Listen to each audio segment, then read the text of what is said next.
നിങ്ങളുടെ favourite shows ഇനി ഒരിക്കലും മിസ്സാവില്ല. ഇപ്പോൾ C5 കാണും നിങ്ങളുടെ ഫേവറേറ്റ് ഷോസ് തികച്ചും സൗജന്യമായി. മന്ത്രിയുടെ കൂടെയുള്ള ജോലിന്ന് രാജുവിനെ പിന്തിരിപ്പിക്കാൻ എന്താ രാധമേ ഒരു വഴി? എനിക്കറിയില്ല.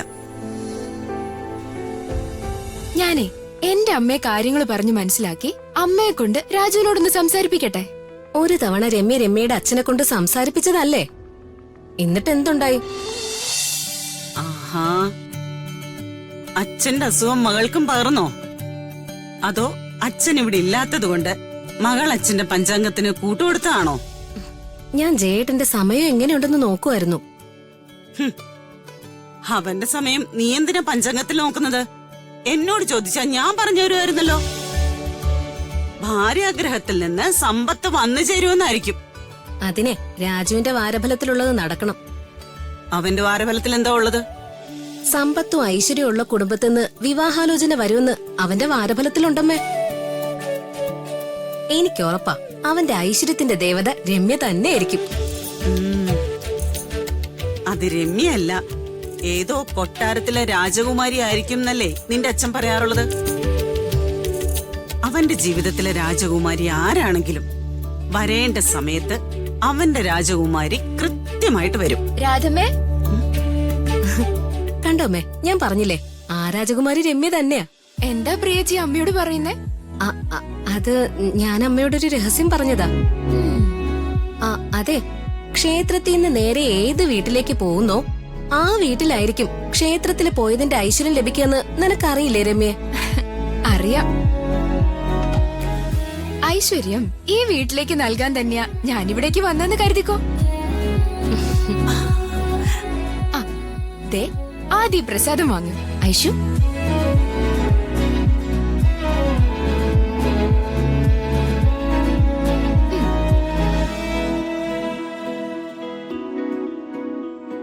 ഭഗവാനേ,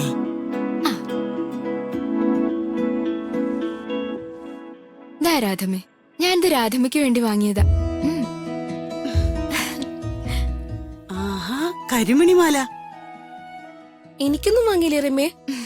ഉണ്ടല്ലോ, ചേച്ചിക്കും ശ്രീക്കും ഐശ്വര്യനുള്ളതും ഉണ്ട്.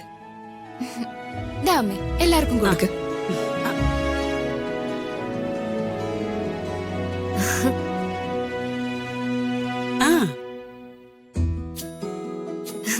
നിന്നോടുള്ള കടപ്പാടുകൾ ഓരോ ദിവസം കഴിയുന്തോറും കൂടുവാണല്ലോ രമ്യ. ഇതിനൊക്കെ നിനക്ക് ഞങ്ങൾ എന്താ പകരമായിട്ട് തരിക?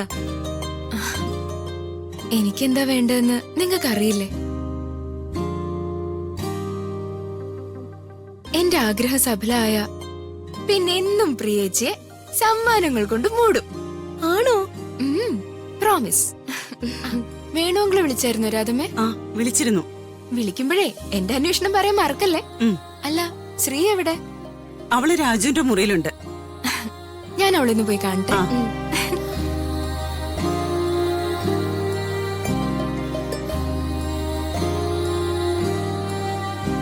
ശ്രീ, അല്ല രാജു എവിടെ? ചേട്ടൻ ഇതുവരെ വന്നില്ലല്ലോ.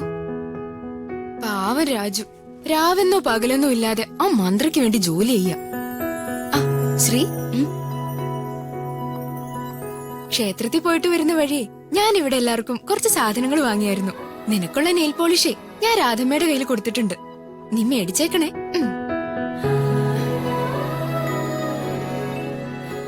അയ്യോ, രാജു ഇപ്പോഴും ഈ പില്ലോയും ബെഡ്ഷീറ്റും തന്നെയാണോ ഉപയോഗിക്കുന്നത്? അതെ.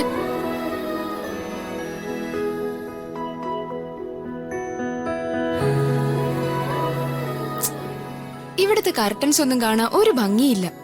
ആണോ? അതേന്നേ. ഞങ്ങളുടെ വിവാഹം കഴിഞ്ഞാലും ഞാൻ ഇതൊക്കെ തന്നെ വേണ്ടേ ഉപയോഗിക്കാൻ? ഈ റൂമേ മൊത്തത്തിലൊന്ന് മാറ്റണം. മുഴുവനായും റീഫർണിഷ് ചെയ്ത് പുതിയ ബെഡും കർട്ടനും ഒക്കെ ഇട്ട് അടിപൊളിയാക്കണം. അതിനൊക്കെ ഒരുപാട് പണം ആവില്ലേ? Money is not a problem. പണം ആവശ്യത്തിലേറെ എന്റെ അച്ഛന്റെ അക്കൗണ്ടിലുണ്ടല്ലോ. ആ, രാജു വന്നു തോന്നുന്നേ.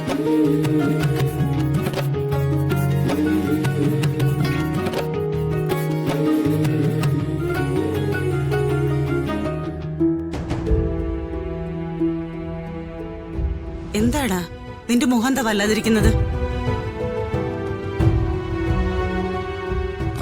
ഏയ് ഒന്നുമില്ല അമ്മേ.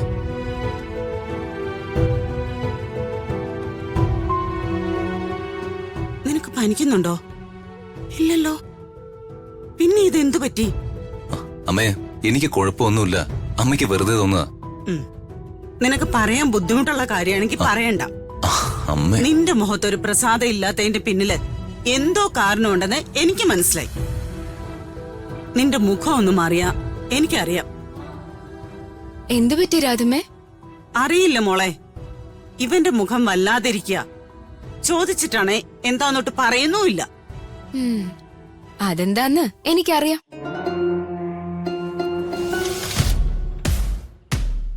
അതെങ്ങനെ നിനക്കറിയാം? അതൊക്കെ നിസാരമല്ലേ.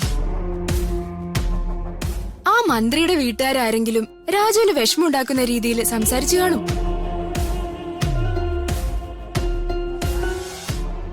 എന്റെ പൊന്ന് രാജു, ഞാൻ എത്ര തവണ പറഞ്ഞതാ അവരുടെ വീട്ടിലെ ജോലി മതിയാക്കാൻ. എത്ര പറഞ്ഞാലും രാജുവിന് എന്താ മനസ്സിലാവാത്തെ?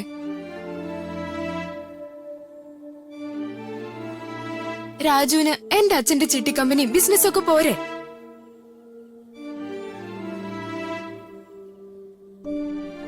എന്തിനീ വേണ്ടാത്ത കഷ്ടപ്പാട്?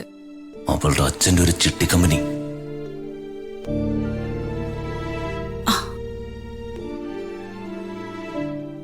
എന്റെ രാധമ്മേ, രാധമ്മയെങ്കിലും രാജുവിനൊന്ന് പറഞ്ഞ് മനസ്സിലാക്ക്.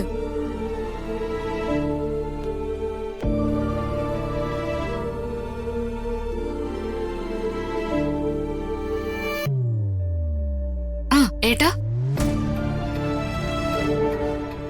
എന്താ മുഖം വല്ലാതിരിക്കുന്ന? ശ്രീ, എനിക്കല്പം സമാധാനം വേണം. അയ്യോ, എന്തു പറ്റി? എന്തെങ്കിലും പ്രശ്നമുണ്ടോ? പ്രശ്നമുണ്ട്. നീ ആ രമ്യയെ എങ്ങനെയെങ്കിലും പറഞ്ഞ് വീട്ടിലേക്ക് വിട്. നിനക്കറിയാലോ, എനിക്കൊരു 1000 തലവേദനയുണ്ട്. ഇപ്പൊ അതിൽ ഏറ്റവും വലിയ തലവേദന അവളാ. ഇത്രയുള്ള കാര്യം. അവളെ പറഞ്ഞു വിടുന്ന കാര്യം ഞാൻ ഏറ്റു. ചേട്ടൻ കുറച്ചുനേരം റെസ്റ്റ് എടുക്ക്.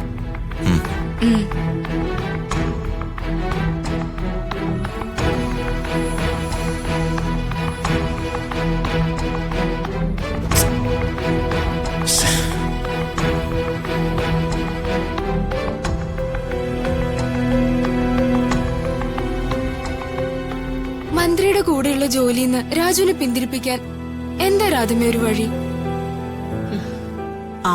എനിക്കറിയില്ല. ഞാനേ എന്റെ അമ്മയെ കാര്യങ്ങൾ പറഞ്ഞു മനസ്സിലാക്കി അമ്മയെ കൊണ്ട് രാജുവിനോടൊന്ന് സംസാരിപ്പിക്കട്ടെ. ഒരു തവണ രമ്യയുടെ അച്ഛനെ കൊണ്ട് സംസാരിപ്പിച്ചതല്ലേ? എന്നിട്ട് എന്തുണ്ടായി? ഡൗൺലോഡ് ചെയ്യൂ C5 ആപ്പ്. കാണൂ എല്ലാ എപ്പിസോഡുകളും സൗജന്യമായി.